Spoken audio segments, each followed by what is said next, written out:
Bonjour à toutes et à tous, bonsoir plutôt, bienvenue sur ce plateau du lundi soir, celui d'Equidia Turf Club. On est ravis de vous retrouver et nous sommes ravis d'accueillir notre invité de la semaine, le président de l'Association française des turfistes, monsieur Franck Scalier. Bonsoir Franck.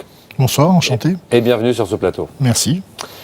Vous connaissez l'émission et son principe. Deux journalistes qui vous font face physiquement et qui ne sont pas là pour vous affronter, mais essayer de vous faire parler plutôt, ou de débattre avec vous. Nous accueillons notre ami Ludovic Hélier de Paris Turf. Bonsoir Ludovic. Bonsoir. Et notre ami Guillaume Luix d'Equidia. Bonsoir Jérôme, bonsoir à tous. Bonsoir messieurs. Et puis bien sûr, comme chaque semaine, nous accueillons le pilier de cette émission, le consultant d'Equidia Turf Club, Michel Roussel. Bonsoir Jérôme, bonsoir à tous. Tout le monde est là, on va pouvoir commencer à débattre. Il a juste la réserve de vitesse. On va demander à Franck Scalier, qui était très sage jusqu'à présent, de nous dire un petit peu aussi sa façon de voir cette course-là, ce prix de Bretagne. Qu'est-ce que vous en avez à travers ce prix de Bretagne et à travers Edicash, moi ce que j'aime, c'est l'aventure humaine. C'est Philippe Allaire qui a un cheval de super classe et qui a l'humilité de dire je pense qu'on peut aller encore plus loin avec ce cheval, et qui le confie à Thierry Duval d'Estaing. Et ça, je crois, c'est rarement vu. Et en fait, on s'aperçoit que le cheval qui était à la faute l'année dernière se retrouve là parfaitement maniable, parfaitement à même de faire parler sa classe. Et effectivement, j'aime beaucoup l'histoire de Philippe Allaire qui confie le cheval à Thierry Duval d'Estaing. Et donc je pense que Edicash va gagner le prix d'Amérique. D'accord, alors on parlera tout à l'heure, et puis on aura le temps tout au long de ce meeting d'hiver de parler un petit peu. Regardez d'abord, Guillaume, c'était une jument à laquelle on aurait pu prédire ce genre de palmarès sur une seule année. Elle a couru d'autres courses et gagné d'autres courses avant 2011. Je ne suis pas assez qualifié en obstacle pour vous donner ce genre d'opinion. Par contre, ce qui m'amuse et ce qui me navre, c'est qu'en fait, la Señora et M. Dita ont fait en fait la une de tous les journaux, de tous les JT de TF1, d'Antenne 2, parce qu'en fait, il était en prison. Donc je trouve ça dommage que pour qu'il y ait un jockey, pour qu'il y ait un driver qui passe sur toutes les télés, il faille être en prison pour qu'on puisse avoir accès aux grands médias. J'aimerais que ce soit pour d'autres raisons que l'on ait régulièrement des grands jockeys sous les feux de l'actualité. Alors on sort de la vie de la Señora pour s'intéresser à la vie de son jockey. Et effectivement, c'est la deuxième histoire de cette course, de ce prix Ollery Roderer. C'est évidemment que Franck Dita, Frédéric, pardon, oui. C'est Franck Scalier. Frédéric Dita, on l'a sorti de prison, on l'a monté sur le cheval et il est descendu du cheval pour retourner en prison. Hein. Et du coup, il a fait tous les JT. BFM TV, TF1, Antenne 2 et le Parisien en demi-page, et voilà. Chose que ne Ça vous choque, ça ? Ça me choque pas. Ce qui me choque, c'est qu'à chaque fois, attende ce moment-là ça soit ce genre de choses qui fassent l'actualité, et non pas le combat de certains gladiateurs, de Christophe Pieux à son âge, à certains moments, de Jean-Michel Bazir, de Christophe Soumillon, voilà, j'aimerais les voir plus souvent sur TF1. Il faut qu'il y ait ce genre d'anecdotes pour que les jockeys passent sur les grands médias. Qu'est-ce qui fait que les grands médias, les médias d'information générale, que les histoires de crimes, de prison, voilà, il n'y a que ça qui intéresse. C'est quand même dommage que l'exploit pur, en tant qu'exploit, ne fasse pas recette. Donc ça veut dire qu'il n'y a pas assez de voyous, en tout cas il n'y a pas assez d'histoires criminelles dans les courses, il y en aurait plus, on en parlerait plus, c'est ça ? C'est encore une histoire de prison, etc., qui fait que le monde des courses se retrouve à la une, et c'est dommage. C'est vrai que les courses ont toujours été associées à ce genre de choses, et moi ça fait quand même assez longtemps que je suis dans le métier pour le savoir, mais c'est vrai qu'on a toujours dit, ah bah oui, mais ceci, alors qu'en réalité... Et en plus un cheval de chez M. Porzier, donc oui. Les journaux se sont chargés non, mais bien sûr. de gérer l'anecdote, encore une fois, alors qu'il y a tellement d'autres choses à dire, tellement de champions à montrer, tellement de choses qui pourraient être montrées. Oui, mais c'est pas super vendeur. Et puis l'image des courses n'est pas encore réhabilitée malheureusement au niveau où elle devrait l'être, au niveau du sport. Et peut-être que nous, on est vraiment pour ce travail-là, pour starifier quelqu'un. On trouve dommage d'être obligé à chaque fois de faire venir un cycliste pour qu'il y ait du monde sur un hippodrome. Nous, on attend avec plaisir le jour où ça sera Jean-Michel Bazir qui fera venir du monde sur le Tour de France. Le fait de se glorifier parce qu'il y a M. Bernard Hinault qui vienne sur un hippodrome, les gens sont tous là, non pas pour voir les chevaux, mais pour voir M. Bernard Hinault. Moi, je trouve ça triste, très triste. Très bien. Eh bien, écoutez, votre parole a été bien dite et bien entendue, et on en reparlera. En tout cas, bravo à la Señora, et je pense qu'on peut l'attendre pour dimanche prochain. Absolument. C'est une proposition, une offre de plus en plus importante pour les parieurs français. Est-ce qu'ils accrochent, à votre avis, ou pas ? Alors, ils accrochent quand ce sont des belles courses comme ça, avec des chevaux qui sont en plus élevés en France et que l'on connaît bien. Mais quand on fait des courses en Argentine avec 5 partants, etc., on ne voit pas vraiment l'intérêt pour l'instant. Peut-être que c'est bien pour les éleveurs qui veulent faire connaître les étalons français là-bas, mais pour les turfistes, ça n'a pas vraiment d'intérêt. Une course de 6 ou 7 partants en Argentine, comme ça... c'est pas vraiment... pour l'instant, on voit pas l'intérêt. Les courses Avanches en Suisse, Mons, tout ça. Avanches, Mons, etc. Quand c'est régulier, dans lequel il y a souvent des chevaux français, des drivers français, des jockeys français, etc. Bon, oui, en Belgique, en Suisse, pourquoi pas. Windsor, le lundi, ça a marché moyennement, mais c'était peut-être... C'est-à-dire, ce qu'on aime bien dans les courses anglaises, c'est voir un hippodrome rempli, l'arène, les gens, leurs chapeaux, voir tout ce que les Britanniques... Oui, c'est Ascot, mais lundi soir à Windsor, il n'y avait pas l'arène. Ce qu'on aime bien, c'est les Britanniques sur un champ de course. C'est la fête à l'hippodrome. C'est ça. Vous y allez, vous, sur les champs de course en Angleterre? Non, je ne vais pas sur les champs de course en Angleterre, mais j'aime beaucoup le spectacle des courses en Angleterre parce que les hippodromes sont pleins. Il n'y a rien de plus désolant qu'un hippodrome vide. Malheureusement, à une époque, on avait tous nos présidents qui venaient voir courir le Prix d'Amérique. Ça fait bien longtemps qu'on n'en a pas vu le chapeau de ces personnes. Même s'ils n'ont plus de chapeau. Ils vont même pas avoir la Coupe du Monde de rugby. C'est pas pour. Alors on court aussi le matin. En tout cas, comme on court en Asie, c'est le matin pour les parieurs français. Japonaise. Ce que j'aime bien, ce sont quand même les premiers parieurs mondiaux avec 20 milliards d'euros d'enjeux, les Japonais. Ils ne courent que le samedi et le dimanche. Donc il n'y a pas de course pendant la semaine au Japon. Ils sont extrêmement professionnels, extrêmement respectueux des règles, du parieur. C'est-à-dire que vous parlez des sociétés de course, l'organisation. Ouais. C'est-à-dire que les jockeys sont enfermés le vendredi soir avec interdiction de parler à qui que ce soit. Ils restent jusqu'au dimanche soir en quarantaine sur l'hippodrome. C'est extrêmement strict, extrêmement sérieux. En France, on est à 10 milliards d'euros d'enjeux et je trouve que le système est quand même très... amateuriste. Quoi, vous aimeriez aussi enfermer les jockeys durant tout le week-end? Non, ce qu'on aimerait, c'est qu'il y a beaucoup d'argent en jeu. Parce que certains turfistes aiment que les parieurs viennent leur parler, donc c'est un petit peu contradictoire. Oui. Non, mais pendant la période, là, pendant les 2 jours, personne ne les empêche, ils ne peuvent pas parler à leur entourage, ils ne peuvent pas dire ils sont en quarantaine. Va me jouer le 6, le cheval est très bien, mets-moi à place moi. Ils ne peuvent pas faire des choses comme ça. Ce que je veux dire, c'est qu'ils prennent les choses très au sérieux. C'est-à-dire que le jockey est là, il ne doit pas parler à son entourage, il ne doit parler à personne, il ne doit pas prendre de substance, il ne peut pas... Moi, je trouve ça contradictoire, parce que vous allez en province, les turfistes aiment aller voir Bazir, les gens accompagnés, demander des tuyaux. C'est complètement contradictoire. À mon avis, il ne faut pas confondre les gens, ils sont très différents, les gens. C'est pas contradictoire. Pendant les périodes de course, une fois que le jockey sort du vestiaire, il va au rond, il rencontre un turfiste, qu'il lui fasse un bonjour, qu'il lui signe un autographe, qu'il soit charmant avec lui, qu'il lui dise je suis bien, etc. Ça, les turfistes adorent. Mais ça se passe pas comme ça dans les faits au Japon. Ça, les turfistes adorent. Mais les Japonais ont des rapports beaucoup plus, très distants. Dans la vie, de toute façon, ils sont pas friendly. C'est pas les mêmes personnes. Ils tapent pas sur l'épaule. Moi, je pense pas qu'on puisse apporter système qui, à mon avis, non, mais je ne parle pas d'apporter le système. Je parle on dit toujours, c'est en multipliant les courses, multipliant les jours, multipliant les réunions qu'on va augmenter les enjeux. Le Japon, c'est l'exemple même du maximum d'enjeux au monde, concentré sur 2 jours. Donc ce que je veux dire, c'est que les turfistes sont parfois assez polémiques par rapport à la multiplication des réunions. C'est-à-dire qu'il y en a beaucoup qui trouvent qu'il y en a trop. Moi, je partage, je sais pas, pour l'instant, c'est un peu récent. Je pense qu'il faut voir, etc., digérer ça.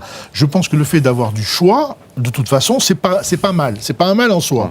Mais c'est vrai que ça perturbe beaucoup de gens et on le sent, nous, il y a un vrai refus en disant oui, il y a trop de courses, on s'en sort. Alors ça, on va en parler tout à l'heure, mais ce que je retiens, parce qu'on va clore cette page internationale. Pour montrer qu'au Japon, ils avaient peu de réunions, peu de courses, basées sur 2 jours, avec des règles extrêmement strictes. Ce que vous nous dites là, et ça ne les empêchait pas d'avoir 20 milliards d'euros d'enjeux. C'était un peu ça que je voulais dire. Il y a un exemple à suivre, des exemples à prendre, notamment au Japon. Peut-être d'enseignement, peut-être regarder, voir. C'est des systèmes complètement différents. Voilà, mais peut-être y a-t-il quelques enseignements. Alors on ferme la page internationale et on en revient à la page française et on parle des parieurs et de votre association tout de suite.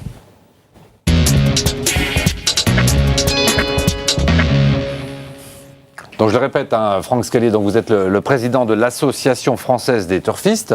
De l'association des turfistes de France. Oui, pardon. Tiens, en plus, voilà, c'est exactement ça. Vous avez un très beau site internet. Merci. Très complet, enfin en tout cas qui explique bien ce qu'est votre association, à la fois ce qu'elle aime, ce qu'elle n'aime pas, et ce qu'elle propose ou ce qu'elle demande. Ouais. Voilà. Nous aimons, nous n'aimons pas, nous aimerions. Voilà, exactement. Et je pense que ça, déjà, c'est... Alors expliquez-nous un petit peu, c'est relativement récent tout ça en fait. Bien, il y a à peu près 1 an, effectivement, qu'un groupe d'amis, râleurs, parieurs, rieurs, a décidé de dire, eh bien pourquoi est-ce qu'on nous ne ferons pas une association pour mettre en commun un petit peu nos râleries et faire des propositions pour que les choses s'améliorent. Donc c'est bien le côté râleur qui l'a emporté pour créer l'association. Au départ, oui. Et puis comme on trouvait que j'étais un bon râleur, ils m'ont dit, écoute, puisque tu es un bon râleur, on va te faire chef des râleurs, nommé président. Et puis voilà, maintenant je suis un peu contraint de marcher. Celui qui râle est certainement passionné, donc je pense qu'il n'y a pas de... Donc c'est pas une râlerie négative du tout. La critique peut être constructive. C'est une râlerie, c'est j'ai envie de jouer encore, faites que je prenne le plus de plaisir possible et que ça soit le mieux organisé pour que j'ai le plus de plaisir. C'est ça, cette râlerie. Alors vous avez commencé à râler, vous êtes mis à plusieurs pour aller plus fort. Est-ce que vous avez l'impression que c'est utile et que vous commencez à être entendu, à qui vous vous adressez et est-ce qu'on vous écoute ? La preuve, nous sommes ici ce soir, donc. Mais c'est pas parce que vous avez râlé, vous avez pas.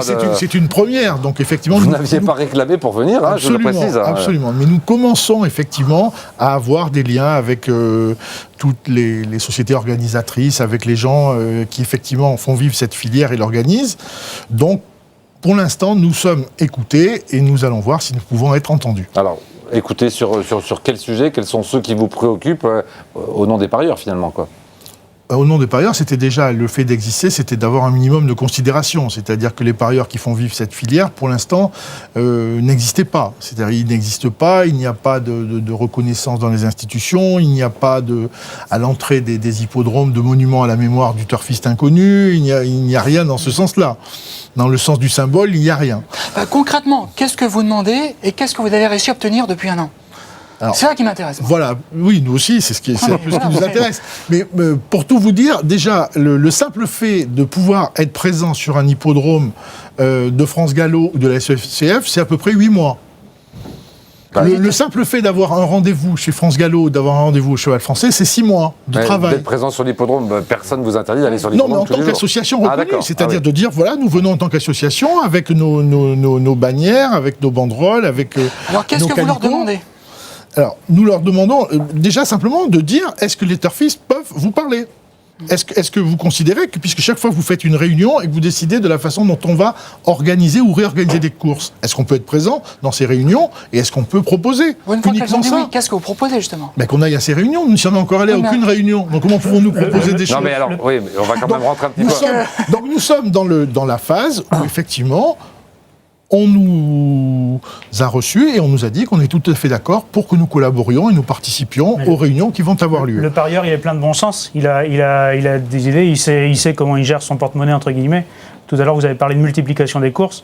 J'imagine qu'une des premières doléances des parieurs, c'est justement le morcellement des masses qui est dû au fait qu'on ait 4 réunions le même jour, avec la même somme qui est donc divisée en 4 réunions multipliées par 8 courses en 32 courses. Alors justement, ça c'est à notre avis une vue de l'esprit. Ce qui serait intéressant, c'est que de façon pédagogique, les grands organisateurs de courses et les médias essaient de nous montrer à partir de quel moment une masse n'est pas suffisante pour que vraiment l'intérêt du parieur soit respecté.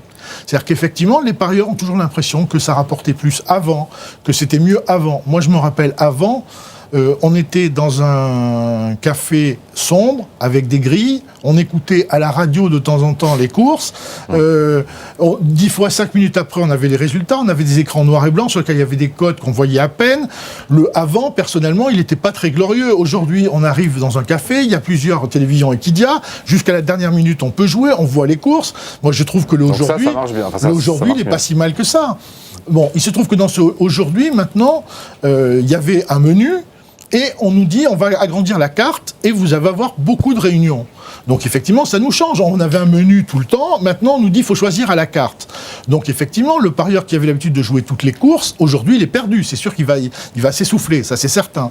Mais je pense qu'une fois qu'on va avoir décanté tout ça, qu'on va avoir peut-être supprimé certaines réunions, que les parieurs vont avoir dit, moi finalement... Vous pensez qu'on va pouvoir supprimer des réunions ou en remplacer par d'autres. Si par exemple on trouve que Mons ou Avranches c'est très bien, on va peut-être en faire plus, peut-être qu'on en fera moins en Argentine. Il y a des essais aussi, je ne pense pas qu'à chaque fois que vous allez mettre quelque chose en place, c'est tout de suite validable et ça va vivre tout le temps. Par contre, dans ces nouvelles propositions, il peut y en avoir de bonnes, il faut les garder. Mais par contre, il ne faut pas avoir peur de dire, là on s'est planté par exemple en Argentine et on va faire l'Allemagne ou on va faire autre chose, pourquoi pas ? Alors vous avez des questions à poser aux institutions. Nous, on a aussi des questions qui vous sont posées par nos téléspectateurs. On va les regarder tout de suite. La première qui nous vient d'Edouard. Je pense qu'il faudrait arrêter les cotes écuries. Alors là, on est dans le concret. Qu'est-ce que vous en pensez, vous ?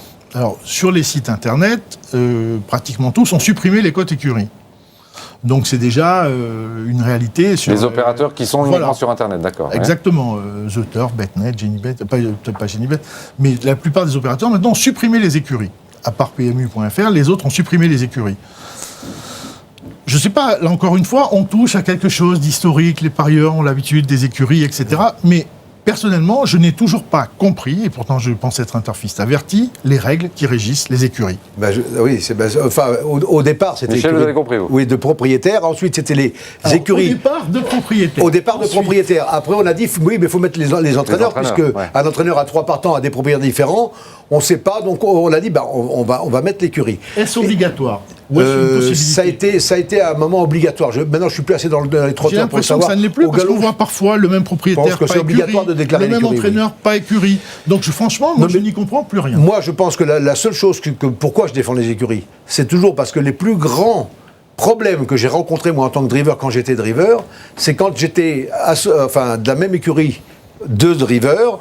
Ça nous est arrivé une fois avec Michel Goujon. Entre les différentes disciplines. Ce jour-là, il n'avait pas Auteuil, ça c'est sûr. Pour peut-être trouver à chaque fois... C'était le plus grand nombre de partants avec 13. Et puis quand on a la chance de donner à un hippodrome de province un quintet qui lui change la vie, qui fait que le président, les organisateurs sont heureux, que tout le monde est heureux, mais je vais vous dire, ça compense le déplaisir de ne pas avoir une énième réunion à Auteuil si elle est trop creuse. Ouais. Moi, écoutez, est-ce que ça aurait gêné les parieurs ? C'est un bien pour un mal. Est-ce que ça aurait gêné le parieur qu'à 2 jours de l'événement, on dise finalement, ou à la veille même, et on dise finalement qu'on n'aura pas le quintet ? Si c'est à 2 jours, ça va. Si c'est la veille, c'est un peu embêtant. Mais à 2 jours, ça va. À 2 jours, ça va. En tout cas, quand on vient courir un quintet, c'est pour essayer de faire quelque chose. Le sens d'intérêt reste entier. On a une autre question qui vous concerne, Monsieur Scalier. Elle nous vient cette fois de Jean-Marc. Pensez-vous pouvoir agir pour plus de transparence, notamment quand des chevaux ne sont pas sollicités par leur jockey, leur driver? Est-ce que ça, c'est un sujet qui vous intéresse? Non seulement ça nous intéresse, mais c'est effectivement notre première revendication, entre guillemets. C'est pas une revendication, c'est-à-dire que oui, l'association des turfistes de France est pour le plus de transparence possible, bien évidemment. Chaque fois qu'il y a des enquêtes, chaque fois qu'il y a effectivement des gens qui se relèvent avant le poteau, chaque fois qu'il y a des gens qui défendent pas leur chance, chaque fois qu'il y a quoi que ce soit qui nous paraît trouble, effectivement, nous sommes pour le maximum de transparence. Et il nous semble qu'aujourd'hui, avec votre chaîne qui justement filme avec des moyens fabuleux toutes les courses, je crois qu'on peut mettre fin à 99% des litiges, si on le souhaite. Par exemple, nous souhaitons que pour les enquêtes au trot, on essaie d'avoir toujours la même vitesse à laquelle on regarde les films montrant les disqualifications ou les non-disqualifications. Vous n'êtes pas pour les ralentis, par exemple, vous? Bah si, mais toujours des ralentis, et toujours la même vitesse. C'est-à-dire que si pendant 3 courses, c'est à une vitesse, et d'autres courses à une autre vitesse, on aimerait qu'il y ait une norme, une habitude, une obligation de le faire à telle vitesse, etc. Et que petit à petit, ça soit toujours la même chose. Sur le même hippodrome, c'est en général à peu près le même traitement. Après, c'est vrai que d'un hippodrome à l'autre, en fonction des caméras. Non, mais voilà, ce que je veux dire, c'est qu'on essaie, oui, évidemment, on est pour plus de transparence, et ça fait partie, effectivement, de la mission que l'on se donne, d'obtenir le plus de transparence possible, sachant que les courses sont une grande organisation, organisée par des hommes, et que par nature, il y aura toujours quelques petits dysfonctionnements qui sont inhérents à ce que les hommes organisent. Il y a toujours des imperfections. Il nous reste tout précisément 2 minutes d'émission. Une petite question encore, Ludovic, au président de l'association des parieurs, puis on fera peut-être pas de brève, on va voir. Le problème, on va y revenir, c'est quels sont vos moyens d'action aujourd'hui pour être sûr d'être entendu. Voilà, moi c'est mon grand souci. Je pense que les parieurs sont pleins de bon sens, des observateurs inégalés au niveau des courses. Maintenant, comment se faire entendre ? Effectivement, donc nous avons choisi la voie, effectivement, d'aller voir chaque institution, de se présenter et de lui dire qui nous sommes et si elle veut bien nous considérer, chose qui a été un peu longue mais qui est faite aujourd'hui. Donc je suis plein d'espoir quant à l'avenir de l'association en tant que porteur d'innovation, de propositions et d'amélioration. Oui, ce qui est très dur, c'est de faire en sorte que les turfistes s'engagent à nos côtés et qu'effectivement... Combien d'adhérents pour le moment ? Pour l'instant, entre 650 et 700, mais alors justement, on a une grosse difficulté du fait que les gens veulent bien nous parler, veulent bien nous demander de porter des revendications, mais sans être eux-mêmes vraiment impliqués. Donc là, on en appelle au civisme des turfistes. Effectivement, une association, c'est un porte-voix, mais elle n'existe et elle ne fait les choses qu'à travers le travail de ses adhérents. On va bien redonner le nom de l'association, Association des Turfistes de France, qui a donc son ATF, qui a son site internet et sur laquelle on peut recueillir tous les renseignements. Je crois même qu'il y a vos coordonnées. Oui, il y a les coordonnées, absolument. Et le site internet s'appelle ASTURF, comme Association de Turfistes. Voilà. Eh bien écoutez, on va vous remercier d'abord de vous être déplacé jusqu'à Paris. C'est moi qui vous remercie d'avoir donné de l'audience à notre association. On est ravis de l'avoir fait. Merci de nous avoir éclairé un petit peu sur vos buts, vos objectifs, et puis d'avoir participé aussi à la lecture des courses de ce week-end. À très bientôt sûrement sur les hippodromes. Nous l'espérons partout sur les hippodromes, dans les PMU. Mais même quand vous êtes invité, vous êtes... Dans les colonnes de Paris Turf, qui est le seul journal, il faut le dire, à avoir une rubrique parieur. Nous l'en remercions, surtout maintenant qu'elle est en couleur. Nous l'en remercions aussi. Et on espère que les autres journaux aussi auront à cœur d'avoir une rubrique parieur et pourquoi pas turfiste. Franck Scalier, merci beaucoup. À très bientôt. Merci à vous. Ludovic Hélier, merci, bonsoir. À bientôt.